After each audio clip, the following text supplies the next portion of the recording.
আচ্ছা, তোমরা কারা কারা সজনে ডাঁটার ভর্তা খেয়েছো?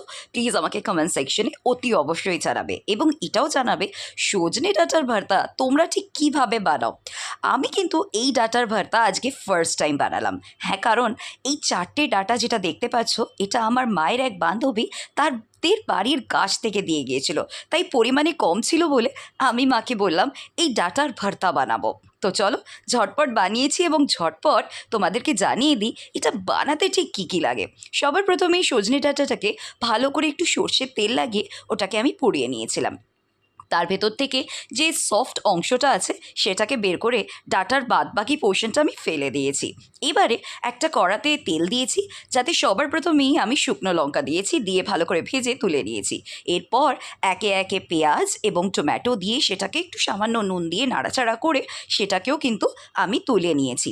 একটু রসুনও আমি দিয়েছি, যেটা আমার এখানে দেখানোটা হয়নি, কারণ ওই রসুন ছাড়া ভর্তা তো কোনোভাবেই হয় না, কি বলো, তাই তো? তো এরপর যে সজনে ডাঁটার ভেতরের অংশটা এবং বাদবাকি পেঁয়াজ, টমেটো আর শুকনো লঙ্কা, সেই সব কিছু একসঙ্গে ভালো করে একটু নুন আর কাঁচা তেল দিয়ে কিন্তু মেখে নিয়েছি। সত্যি কথা বলতে ফার্স্ট টাইম ছিল, কিন্তু একবার মনেই হচ্ছিল না এটা ফার্স্ট টাইম। ভর্তাটা জাস্ট ফাটাফাটি হয়েছিল। তোমরা একবার ট্রাই করে দেখতে পারো কিন্তু।